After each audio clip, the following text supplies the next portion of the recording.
Welcome to CoBB, Conversations on the Business of Brands with Sudeep Chawla and Sharan Raghavan.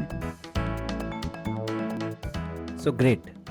There's a good news for our listeners today. We get to interview somebody who I have known for long. I haven't interacted significantly with him over the years, but both of us studied in the same B school, in the same class, and were part of the same, what I should call a secret league called the MSA. We will talk a little bit more about it. He was the media secchi at that point in time, and somebody who has now grown to be the guru of product marketing and has a number of laurels against his name. Ladies and gentlemen, let me introduce to you Lijo Isaac. Hi, Lijo. Hi Sudeep. Hi Hi. Hey, Sharan. Lijo. Hey, welcome to CoBB. Lovely to Yeah, have it's a you here pleasure being finally. here. Yeah, it's a pleasure being here. Okay, excellent. So rather than me telling you more about Lijo, I will leave Lijo to do a little bit of introduction, and I'll only highlight the embarrassing parts of his journey that he doesn't want to talk about. So why don't you give our listeners a little bit of your career introduction, Lijo, and then we will take it from there. Thanks Sudeep. Thank you. It's a pleasure being here. We have known each other for last 20 years. When we enrolled in the same B school. And when we are Yes. working in the same student organization, it has been a really long time. So unlike most of the batchmates who went to FMCG, consulting or IT, I chose to go on a different path. So entered into internet after B school, 1 year after B school, after dabbling with a product company. Then have been in internet throughout. So started with rediff.com as one of the youngest product managers at that point of time.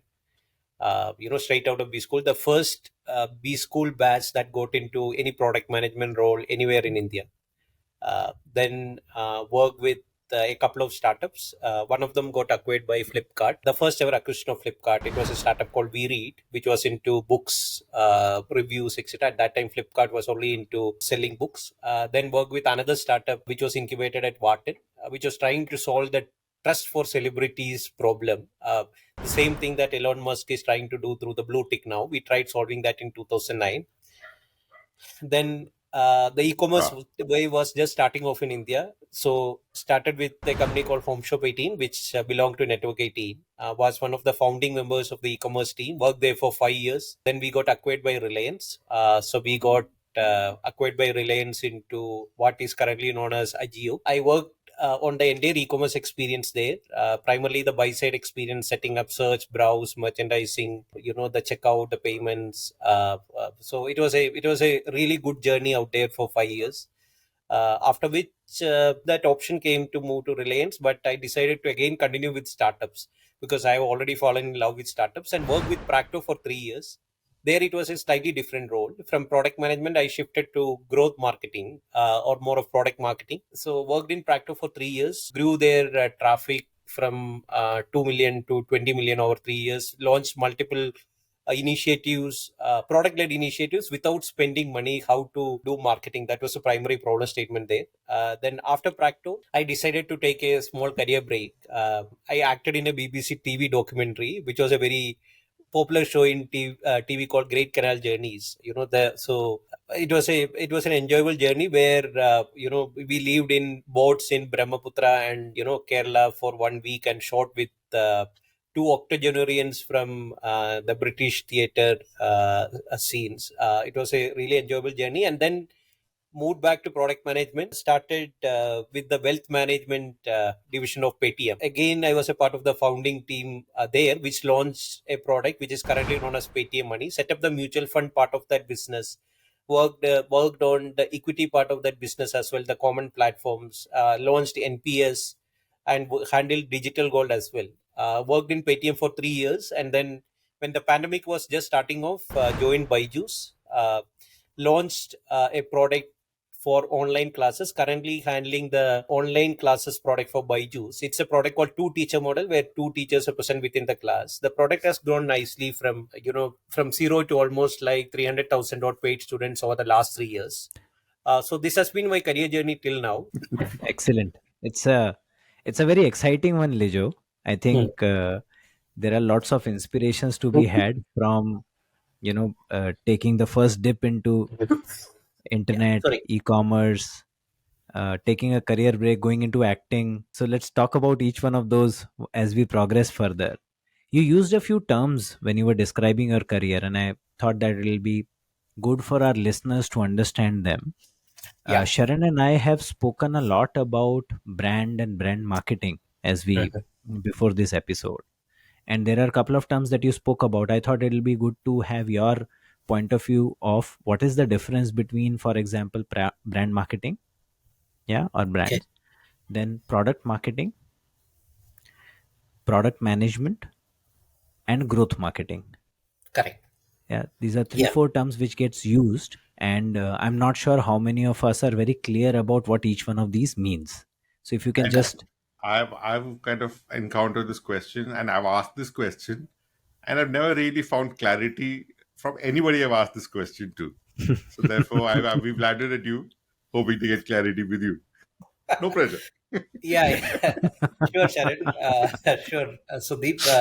So, see, this lack of clarity has always been there, even when I started my career. So, there is this famous note by Marty Kagan, who is a product management practitioner who is well known on the difference between product management and product marketing. So, if you look at it, Mhm. product management is basically defining the user experience and defining the product requirements, which is what we call as shaping the product.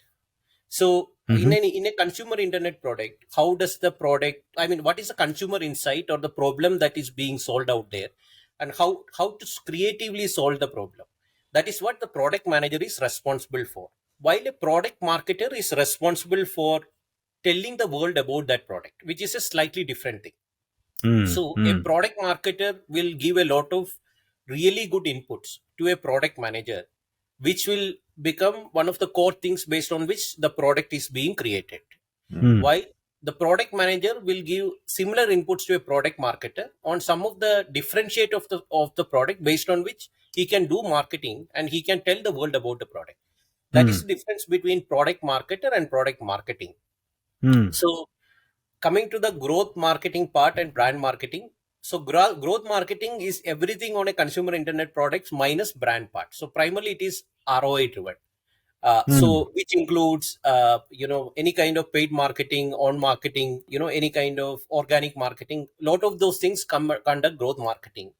But Okay.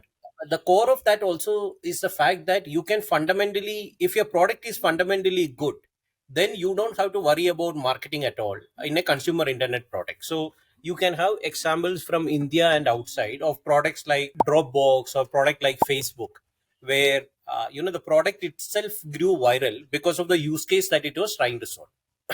While in Right. the case of brand marketing, it is slightly different. Any kind of association with respect to that product will come in the aspect of brand, which will include parts of product marketing, and parts of growth marketing as well. So when the product grows and there are like multiple products who are chasing the same customer, and everything becomes commoditized, that is when the brand will become the differentiator, Mm. using which people will start using the product. Okay. Excellent. No, I think it is very well stated. And if I were to ask you, Lijo, uh, product management is Hmm. critical to formation of the product, various features, etc. around it. Correct. Yeah. A significant role obviously therefore happens when the product is actually getting created, and then possibly later on as a feedback from the market optimizing the user experience, right? Correct. Then product marketing obviously picks up the features and creates stories around them, or creates narratives around it, how to take it to Hmm. the market, how to take Yeah. it to consumer. Correct. Yeah. Now and that is where I think the growth marketing also starts playing a role, Correct. how to make sure that the stories reach maximum number of people with the best amount of ROI, Yeah. thereby bringing new users or usage from repeat users. Yeah. And then lastly, once there is a surfeit of products in the same market that are competing for the same consumer, that is when you need somebody to pick up the brand side of it and create brand associations, which can help you differentiate from other products which are solving for the same use case? 100% you have nailed it correctly, Sudhi. But the only challenge is that all these four skill sets are really different, and each of them is a full-time job. Typically, the challenges happen when maybe in startups or even in big companies, people expect one single person to do all these roles, which will become really overwhelming. So that is what happens, that because of which most lot of products become incomplete, and the product experience itself breaks down, because the same person will be doing marketing, product management, the brand marketing, the growth marketing, everything together.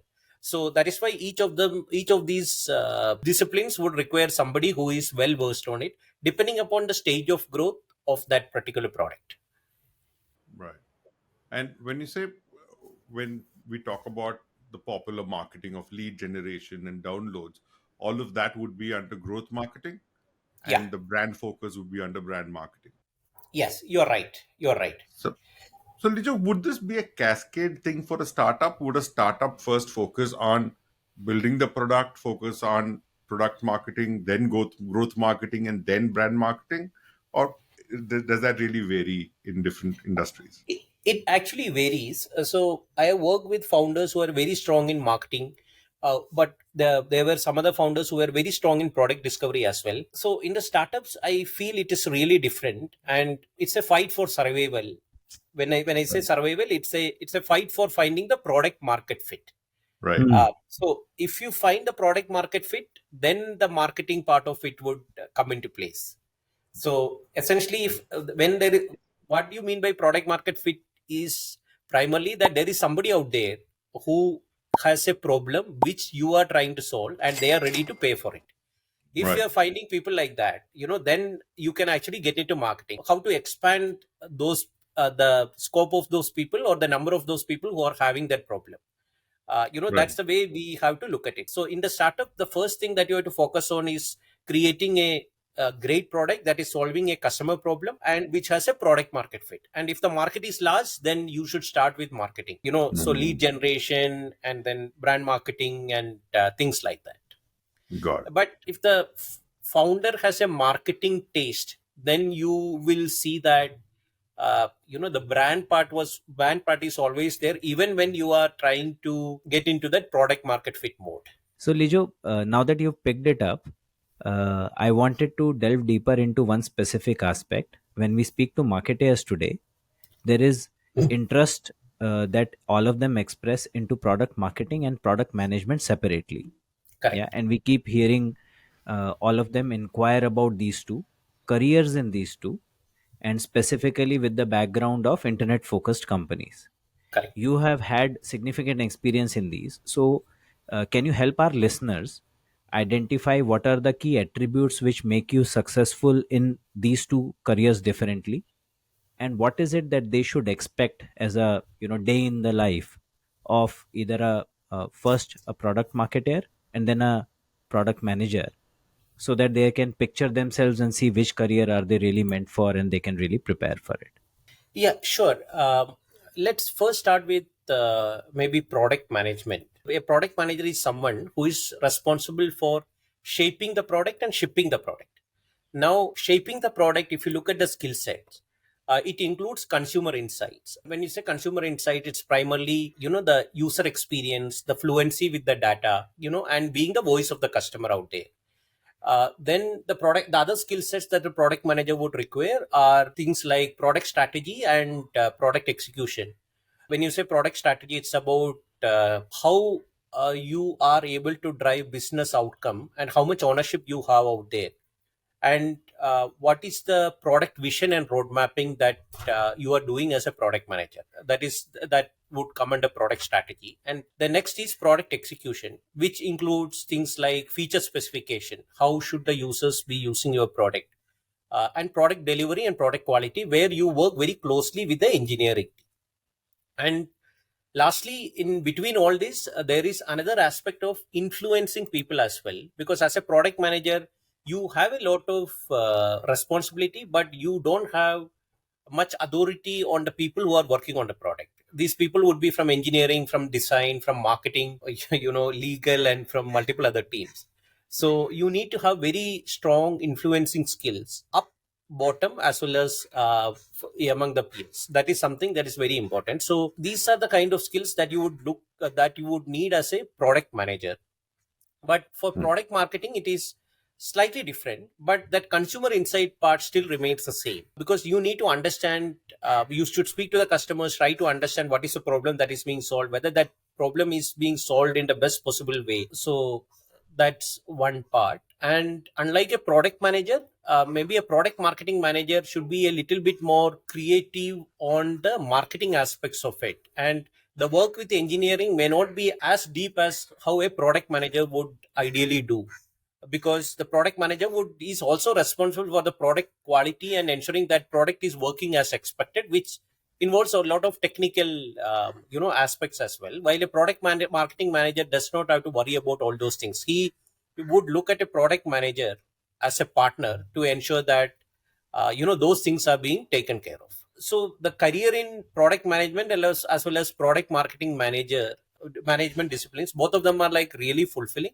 but it depends finally on what you want to do. So there are product marketing managers who have become product managers, and vice versa as well, as the career progresses. So it finally boils down to what you really want to do and whether you enjoy what you are doing. Okay, fair. Quick, small one as a rejoinder.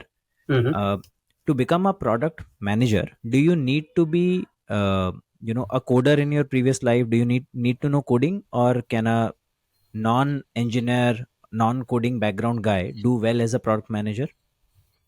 Yeah, a non-coding background guy can do really well as a product manager.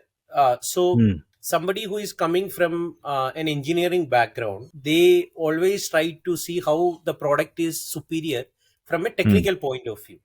But Hmm. somebody who is coming from a non-engineering background, they may actually look at it from a user point of view. So I have recruited product managers in my team who were from the background of human resources, from sociology, and from a lot of non-engineering disciplines, who became really stellar product managers as the career progressed. So you need to converse with engineers and you need to have a passion for technology, but you need not know coding, or you need not you don't have to do coding in most of the good product management companies, if you're working as a product manager.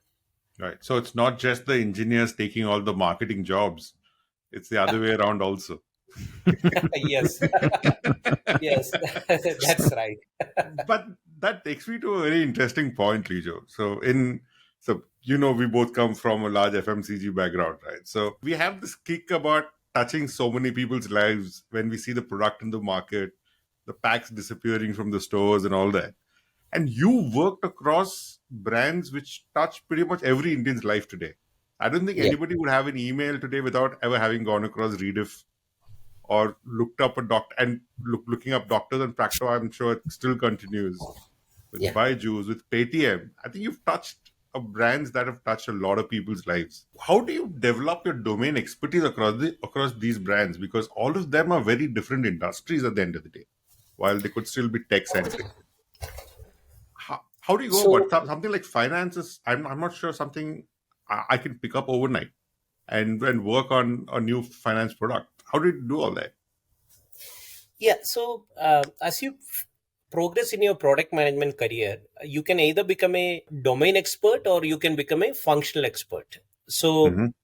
so when you say a domain expert, somebody who would work only on the fintech product for say X number of years, that is a domain expert. And second is a functional expert, somebody who is very strong from a product management point of view on how to interview customers, how to do the product discovery and create something of value which the customers would admire. So one of the things that I believe have helped me was the fact that I am inherently curious. Sudi would know, I mean, from the time in B school as well. So I wanted to learn a lot about, new things that was happening. And in each of these brands that you mentioned, Sharan, it was a lot of unlearning rather than learning something new of what I had done in my previous role. It's tough, but as long as you enjoy, nothing is tough. Hmm. So and you need to adapt and stay relevant as you progress in your career as well. Because when we passed out 20 years back, web development was supposed to be a cool thing, but now that job is no longer there. So tech and product management is a very fast moving, it's an industry that is evolving at a really fast pace.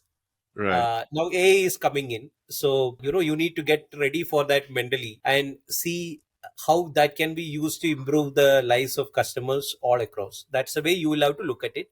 But most of the good product managers are inherently curious, and they would strive to learn new things as they progress in your career, because that is something that you have to do to ensure that you are able to create products which are really great.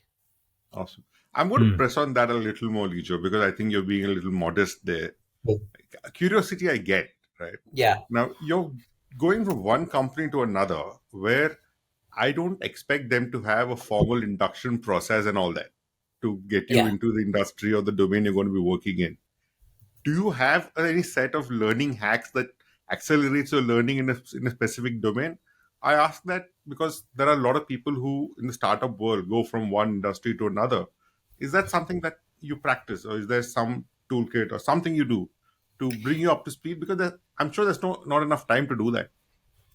No, there is, you're right. There is no time to do a formal induction or anything like that. And in fact, that is not needed. So, what is needed is to have a growth mindset.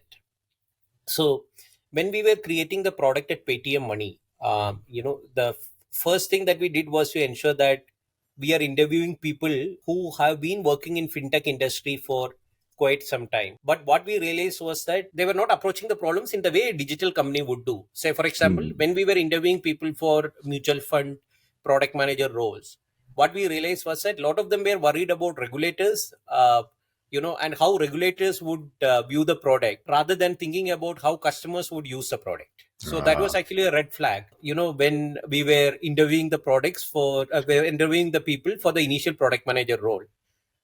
So, I mean, you can't actually blame those people for that, because they have come up from an industry where, that is the way they are attuned to think. So that's what I meant when I said that you need to have a growth mindset, and you need to unlearn and then relearn again. To go deep into one example, similar things have happened in all these companies that I have mentioned. And if you look at any of these companies, right, most of these companies have been created by people who are as old as us, by thinking about the same problem in a slightly different way, be it Practo or Paytm or Byju's, or even any of the e-commerce companies that were there in India, etc., etc. So the problems have always been there, but how you approach solving the problems is what make it really different. And that is where a great product manager or a great founding team would create a huge difference. Amazing. I like how simplistically you put it. It's quite good actually. It creates a very good frame of thinking in one's head. So thank you for that, Lijo. Curiosity and a problem-solving mindset is all you're saying it takes. Yeah, growth mindset versus problem Fixed mindset. mindset. I call the other mindset as fixed mindset. Fixer mindset. Okay. Yeah. So I mean, that is common. I mean, you will see these terms being mentioned in a lot of Indian internet companies. But having a growth mindset is what would help you to approach problems in the right way. Excellent. Fair. Lijo, I know you must be now getting bugged about the fact that we are talking to you only about product management. But forgive us for doing this, because we talk a lot about brand and growth and other stuff. Now that we have you at our disposal, so therefore we are going on and on about it. But possibly the last question on that side before we delve into other sides of your personality. You have done a number of product launches by now. Correct. Yeah. I'm hoping that there were a number of success. There were a few failures also. Yeah. Yeah. So if it is okay for you, I would want you to recount one success product launch and one failure product launch for our listeners. More importantly, focus on what did you learn from each one of them. Yeah. So, there have been multiple instances of successes and failures as I progress in my career. But maybe Paytm Money was one of the most fulfilling successes that I had, in my career when we launched it, because already so even though we were a part of Paytm, we were a separate startup that was based in Bangalore, working from a co-working space.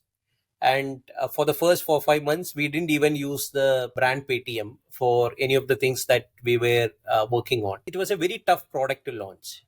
And when we were going out and meeting various stakeholders, we could see a lot of suspicion in the interactions that they were having with us. But thankfully we could build the trust, and it helped us in creating a stellar product. And it was a huge success because the use so if I still remember those Twitter comments and all those feedback that we got at that point of time, it was really good for all the effort that we had put in over the last 1 year before launching the product. But the failure was also there because after the launch, within next 2 days, one of India's most prominent newspapers carried a news item on the front page which said that people are struggling to do KYC to access the new Paytm product, because we never expected so many people to sign up for that product. We had estimated high 4 digit or 5 digit number of people who would sign up for Paytm money, but it was like the doors opening for a Rajinikanth movie in Tamil Nadu. so the so so so the inflow was much more than that.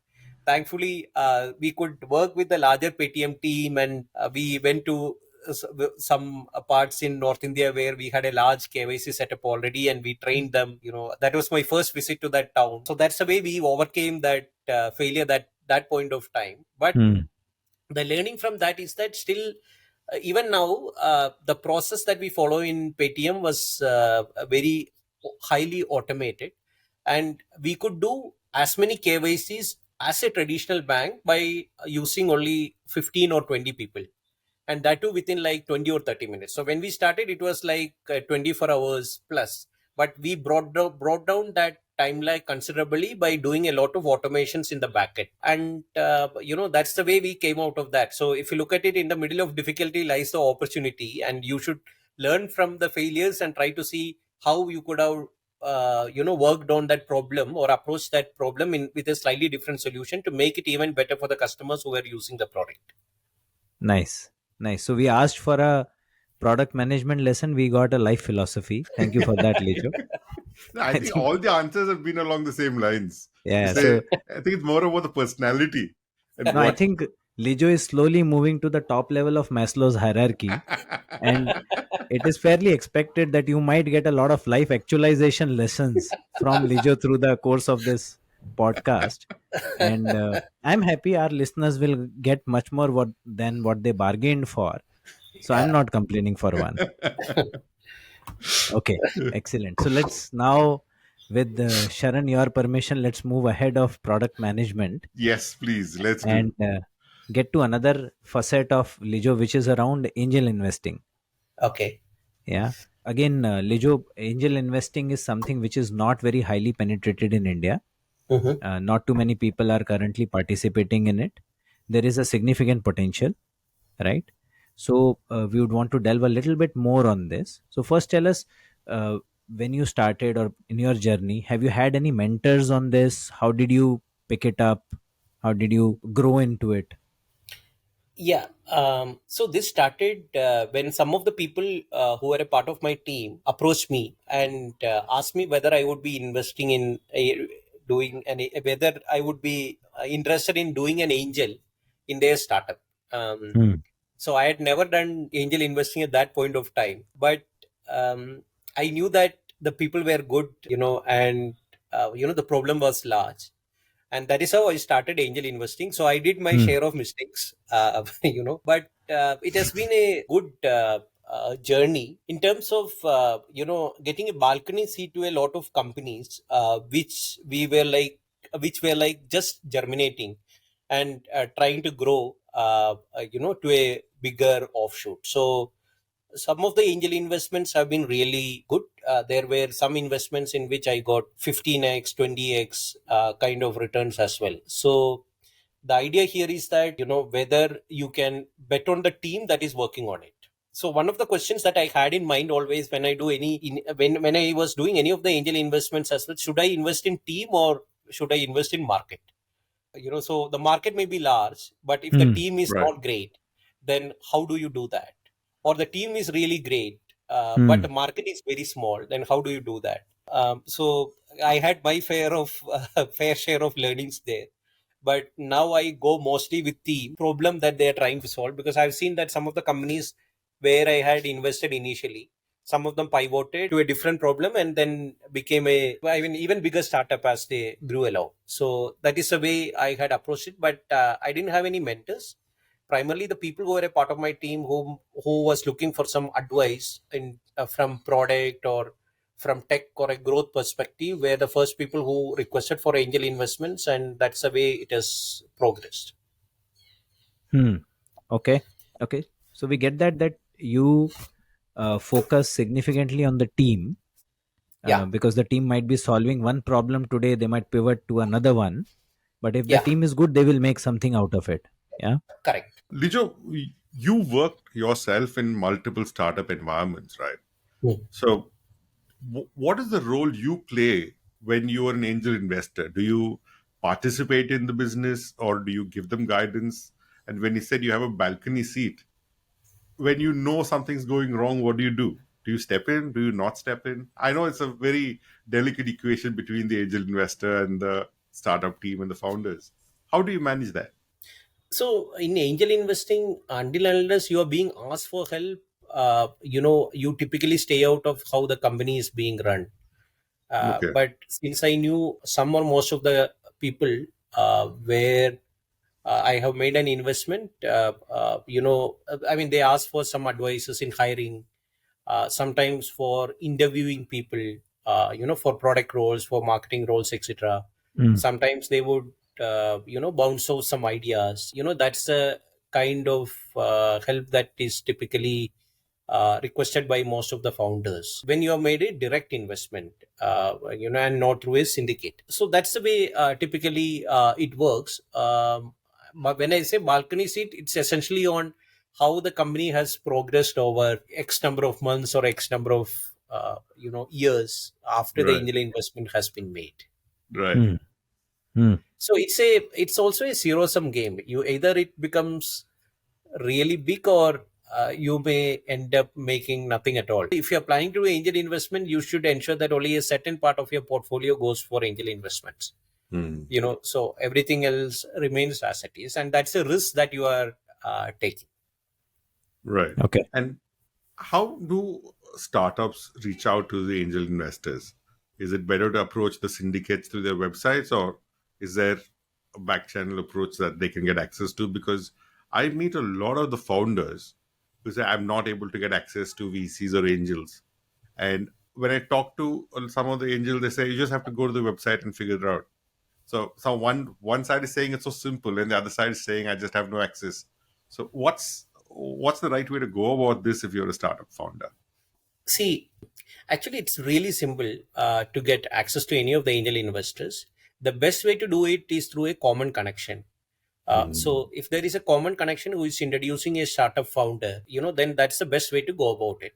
But a lot of people, what they do is that they send cold emails to you, to any of your email IDs by using any of those, lead generation tools or whatever it is. And it's a blind mail that goes to all the angel investors by just changing the name. Right. That may not make the cut, but there are some very smart startup founders who specifically will look at your profile, see where you will be able to add value.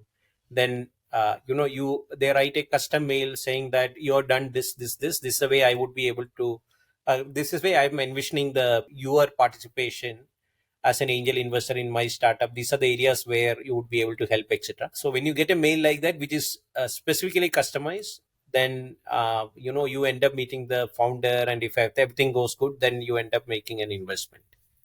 Mm. That was Interesting. very So there is a simple. lesson here for all the startup owners who are wanting to approach angel partners, that do invest that time, attention, curate your email, think of the role that you want them to play, and be deliberate in your approach. Blanket mass cold email might not fetch you too much. Correct. Lead hacking is not the way to get to VCs. So Yeah, correct. It needs curation. Okay, Yeah. fair. But Now, there is one more thing out here, yes. Sudeep. See, I would say rather than approaching the investors, it has to be the other way around. Hmm. So there are some very hot deals where everybody wants a participation. Hmm.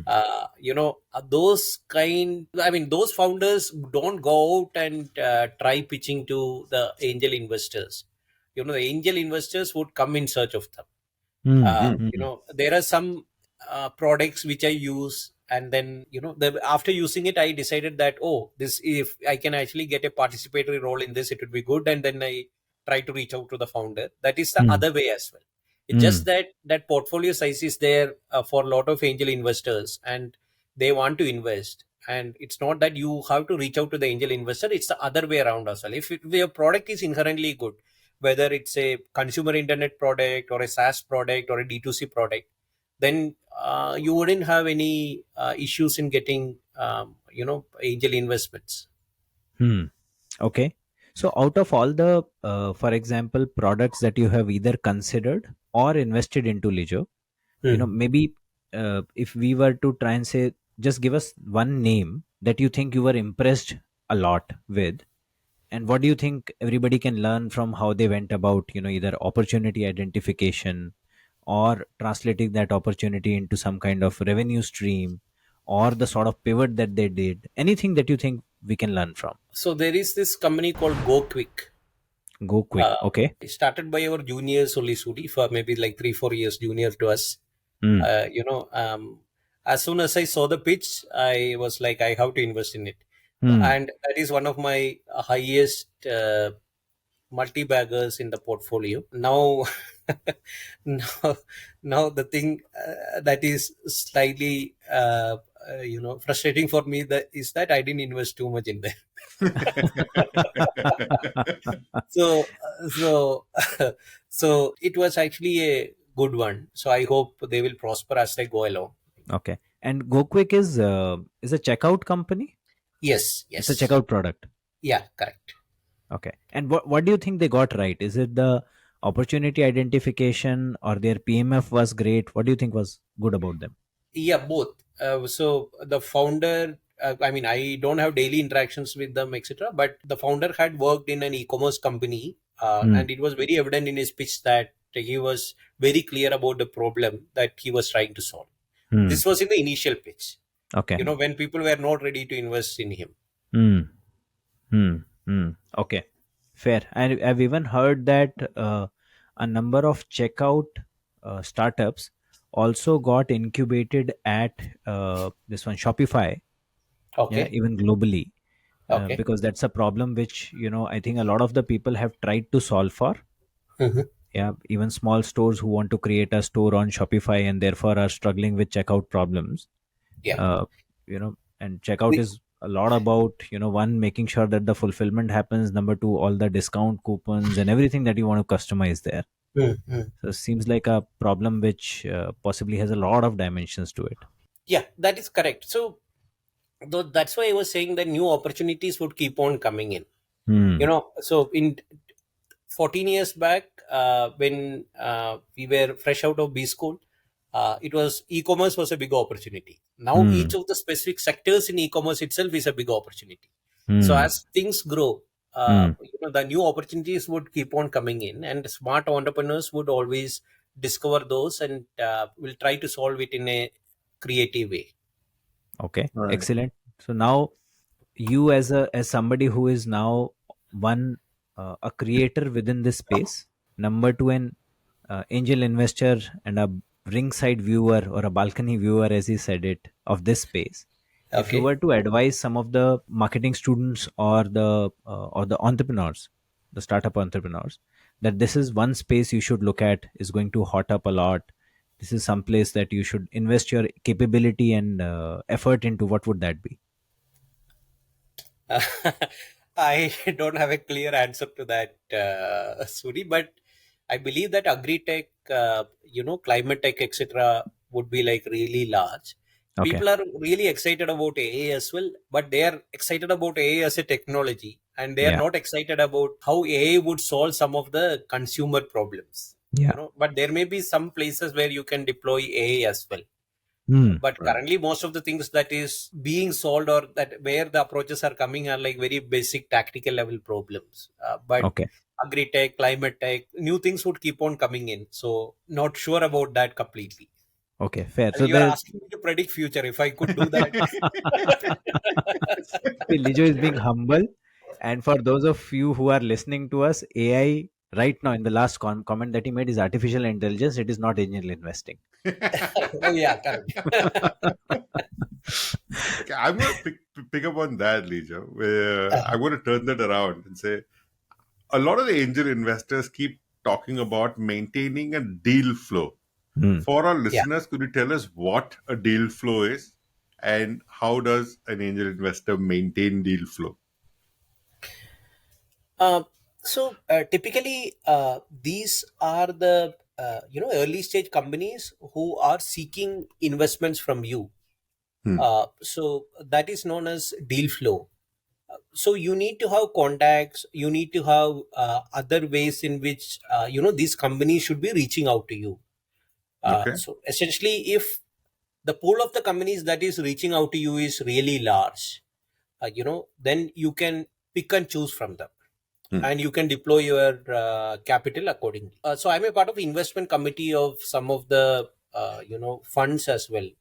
Analyze some of these companies from a product and a few other perspectives. So out of the 20 or 30 companies that are being analyzed in any of these investment companies, typically the investments goes to one or two. Okay. Hmm. So before you do one angel investment, you need to look at 30 or 40 or even maybe more companies, depending upon your risk appetite, depending upon your investment thesis and multiple other things. Hmm. Hmm. And this is about you having access to all these startups before you can make a decision on where you want to invest. Correct. Got And it also shows the investment in terms of time that you have to do. it. 30 Hmm. startups means you will have to spend time with each of them, try to understand what they are trying to do. Is the problem really worth solving or investing in? What is Hmm. the size of the market, etc.? So anybody who is new to angel investment, they can actually enroll into syndicates in angel list or less venture, etc., do some initial investments, figure out how it is, and Hmm. then then you can actually go out and do some investments on your own. Awesome. Awesome. Fair. Okay. Very good. I think that is really helpful. Not just from angel investment point of view, but also from a startup point of view. The guys who are looking to raise investment.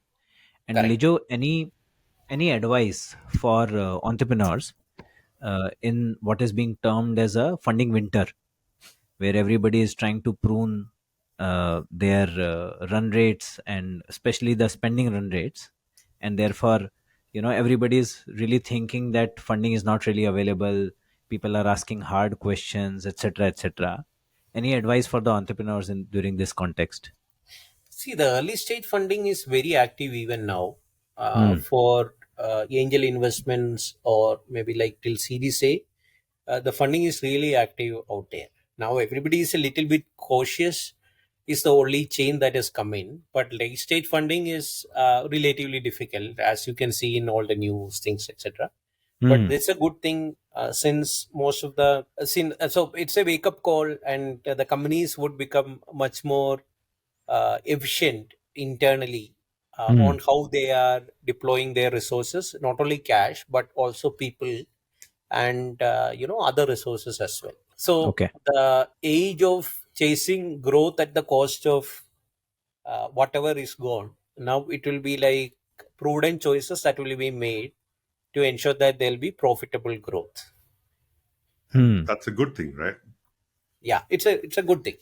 It's And an excellent thing, actually, if you ask me. yeah. Yeah. And from what you're saying, if I were to paraphrase what you're saying, Dijo, is that there is no funding winter at the early stage. So the No. startup founders are going in for their seed, pre-seed, A. They don't have to be worried or even consume too much of the news that's going on about the funding winter because it doesn't necessarily concern them. Yeah. No. You're right. That's the way currently the things are. So winter Okay. is not coming. Winter is existing only in some areas, is what I would say. At the top of the pyramid.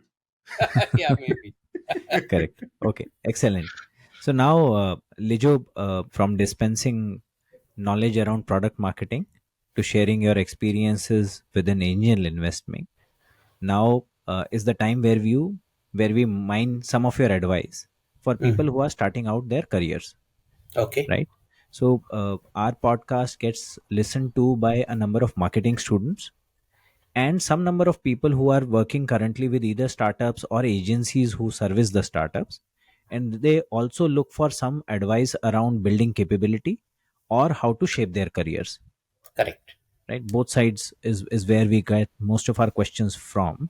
So Hmm. any advice that you have for tech marketers who want to enter into this space, looking to enter from a career point of view, what would you tell them?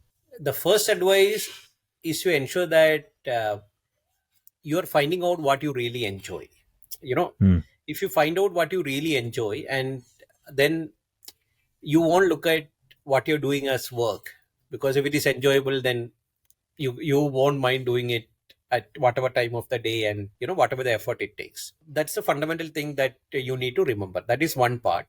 Second, I believe that the age of working for a single company till 60 years and then retiring, that is gone now. The companies itself are not surviving. So uh, you should actually look at your career in two stages. The first stage is where you are experimenting, and Hmm. what I would call as exponential phase of your career. So that's a stage in which you should take moonshot with few startups and try to see whether you can make it or not. So working for startups is really tough, by the way. It's so working for 3 years in a startup is equivalent to working for 10 years in an established company, because there will be so much learning and the intensity is much. Hmm. Right. And the second stage of your career, after exponential phase, is the steady state of your career, where if you got a moonshot, then it is well and good. So in the steady state of your career, you can think about starting something on your own, or being an advisor, or progressing within the company where you have been already working, etc., etc., with less intensity. That is maybe after, say, 40 years or whatever it is. So that's the way you should actually look at your career, and you should also decide whether you will become a domain expert or a functional expert, whether Hmm. even in marketing or even in product management or any of the disciplines like that. So if you love fintech and product management, you want to become a fintech product manager throughout your career, or if you love product management only, then you can actually get a chance to work on multiple things. That's the way you have to look at your career. That is one part. To summarize, first find what you really enjoy doing and then make a career out of it. Second, divide your career into two phases: exponential phase, where you take some moonshot with startups and few things that you really wanted to do but you never could do. And second is a steady state, where once you understand what you really enjoy doing, and if some of your moonshots are successful, then you can go to get into a steady state. That's the way I would look at planning my career now. Hmm. Because one of the reasons for this, Sudi, is because none of these companies that I mentioned that I worked over the last 16 years, none of them existed when we passed out of B school. you know Correct. Yeah, so none of them existed when we passed out of B school. So somebody who is passing out of B school now, or who is starting fresh now, we are speaking about the companies which have not been invented till now. Correct. So that's the way you will have to look at it. Hmm. Amazing. Interesting. That's a very good way of looking at it. It is inspiring as well as scary at the same time. Yes. So, bringing this back, Lijo, to say we are talking about the conversation of business of brands here on the podcast. So, how do you see marketing in technology and the role of technology in marketing evolving going forward? Because I know you're at the forefront of it. So, Yeah. what are any trends that we should be paying attention to? Is that something that's happening behind the scenes on the tech and the marketing front? What's going on? When I look into it, what I see is that because of technology, marketing is becoming a lot ROI driven. Hmm. So when I say ROI driven, when I used to speak to CMOs in 2010s, etc., it was all about brand, and related aspects. But now, when we speak to CMOs, the same CMO, they are speaking about leads and content marketing and Martech, HubSpot and all that. See, marketing would be here to stay. Technology would help marketing to do it in a better way. But one thing that is slightly disconcerting for me is that the human element of marketing, sometimes I feel that we tend to forget about it when we are chasing ROIs, which is one part, that was pretty good in the old times. So everything would reinvent as it comes along, and things should fall into place in the right way. Right. What do you mean by the human element, teacher? Can I press you on that a little more? Yeah. So what I mean by that is that the traditional way in which we had looked at STP, that S has so many subsets, T also has so many subsets, P also has so many subsets. So which is the subset to which we should be marketing to? Right. Very difficult call to take. So that's what I meant when I'm speaking about the human element. We are Right. not speaking about a single cohort that used to watch, the old Chitrahar. When you put a ad there, the FMCG, product sales used to boom. Now Right. there are so many channels, so many messages. How do we ensure that everything remain consistent all throughout? Who are we really marketing to? That is what I meant when so I was speaking about human element. Right. The people who we want to talk to. It's communication at the end of the day, right? Yeah, it's communication at the Yeah, end of. yeah, and I think the communication and the specific fact is, like Lijo kept saying repeatedly, you're finally solving a human problem. Exactly. Yeah, Correct. technology is an enabler, so therefore understanding the human and their problem is very critical. And maybe what he meant was probably we lose ourselves in leads and data and and CPL and etc. Yeah, too much, and we forget that there is a person at the other end who is supposed to have a problem and we are supposed to solve for it. correct. Exactly. That is what. Yeah, So that's true. you And I nailed it. think Okay, nice. So Lejo, we also get approached by a lot of people who are worried about their future prospects, or who are currently, entrepreneurs who are serving startups. They get Mm-hmm. worried about AI and ML. Hmm. Yeah, stating that there's a lot of noise around AI and ML taking up jobs, taking up a lot of stuff which otherwise was getting serviced via agencies or Mm-hmm. getting serviced via people who are in house within the companies. And Mm. how would that impact their job prospects? What should they do around it? Any point of view there? Any advice for people? Yeah. So see, there is no point in fighting AI. The way in which he was looking at it is that how you can coexist with AI. Hmm. The same fear that you told about so many jobs being taken by AI. Earlier, when we had to write any product requirements document, it was actually maybe a 1 week job to do a Hmm. well written product requirements document in product management. Hmm. Now you tell the exact details to chat GPT or whichever is the AI system that you're using, and you will get a well formatted, well thought out document within maybe 10 minutes. Hmm. That fear is across the sectors, how things would uh, evolve as we move along, not only in marketing. Yeah. So you'll Yeah. have to wait and watch and see how things are evolving as we move forward. Hmm. But another way to approach it is that, so much time that I was spending on this, I can use AI and make it really fast. But whatever AI is giving, the same output is out there for all the people who are trying to use AI. But Hmm. you can actually differentiate and create it in a better way by using the right prompts or right questions, going deeper and things like that. Hmm. So my expectation is that AI will get a lot of time to think about the problems, about the strategy, etc. And all these low-level tactical things that is being done can be outsourced to AI. That's the way right. that I was looking at it. Forget Excellent. marketing and product management. Think about BPO. Think Hmm. about all those low level, no, I wouldn't say low level, all those manual tasks which can be easily automated. Yeah, yeah, There lies the challenge. Right. correct. No, And no, I fair. think what you It is said, something. especially in marketing, it Hmm. frees up time for the human element to come back into focus. Yeah, Yeah. No, I think yeah, he also. I echo the same thing, and I heard Naval Ravikant say this some time back that finally all humans are made to do some creative job, and AI allows you to spend time on that without really spending time on mundane things. yeah, Exactly. Yeah, it's just this one thought around singularity, Lijo, yeah. that from employing AI to being Hmm. employed for AI, how far are we? Again, you are asking me to predict future, but I don't think you.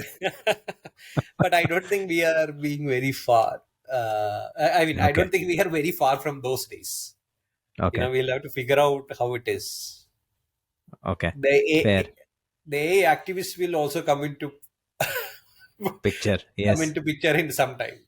yes, yes. No, in fact, I was I was listening to this podcast again between Joe Rogan and Naval Ravikant, Uh-huh. and Naval says that the days when AI will start employing us Uh, will only start when we are able to mimic what human brain does. And Correct. right now we are very very far away. We are able to mimic only digital signals on off, that's it. Yeah. But nature has made the brain so complex that it is very difficult to replicate it. So Yeah. therefore he was giving at least a good amount of confidence that at least in our lifetime we are far away from singularity.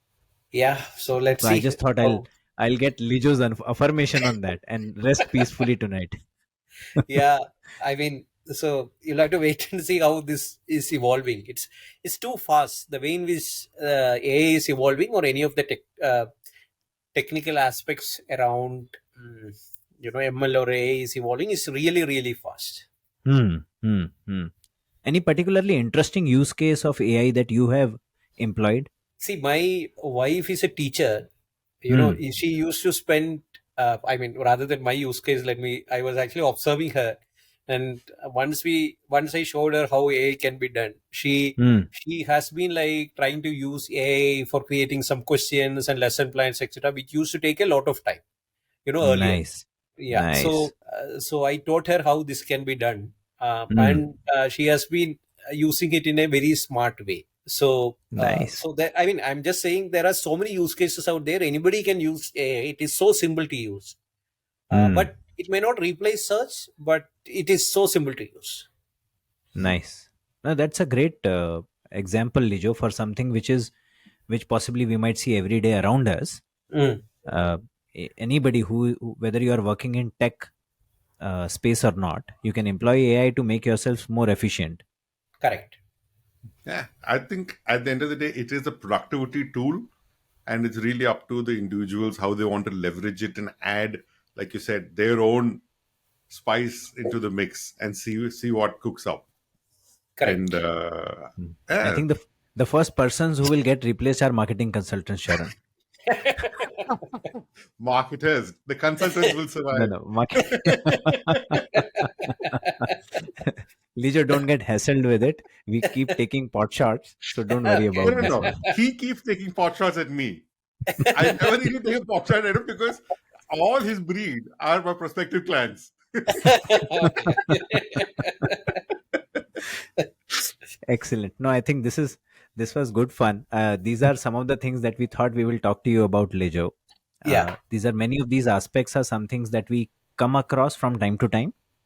Neither Sharon nor I are honestly qualified enough to talk about most of these aspects. We know about it from general Mm, chat that we have heard around it, but we were really looking for a subject matter expert who could speak from their experience and give some qualified knowledge to our listeners so that they can benefit from it. I yeah. think at least I'm very happy with what I got. I'm Okay. hoping that the listeners also got their due. Okay. Great.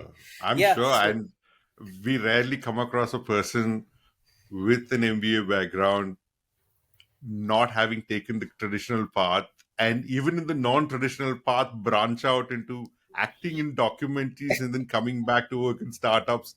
I think the personality is what has driven the conversation today and the experiences you've therefore gathered because of your personality. So thank you so much for sharing this with us, Lijo. Yeah. Pleasure, Sharan. Pleasure, Sudhi. It was actually really fun speaking to both of you.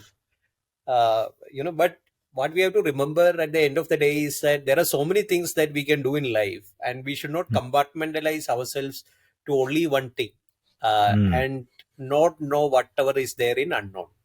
And we should not be having the regret when we are like 80 or 90 that I could have done this, I could have done that. So just ensure that you are living each day to its fullest. Wow. See, I told you, Sharan.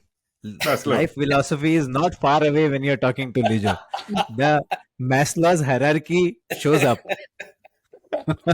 You've actualized this episode now, finally.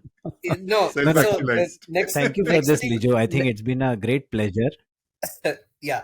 No, so the next thing that I want to do is, Go do ahead. some organic farming. So I'm getting ready for that. So let me see how it proceeds. Oh, so lovely.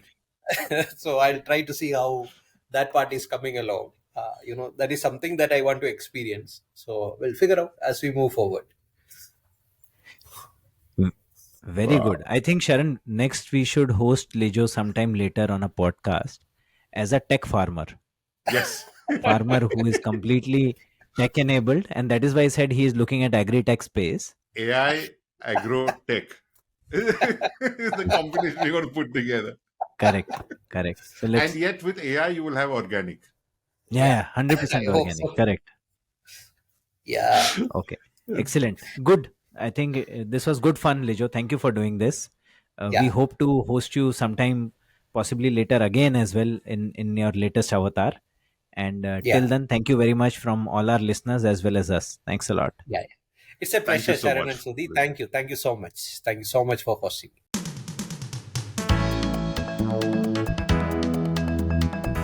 Thank you for listening to CoBB, Conversations on the Business of Brands with Sudeep Chawla and Sharan Raghavan. Subscribe and learn more at cobcast.net. That's CoBBcast.net.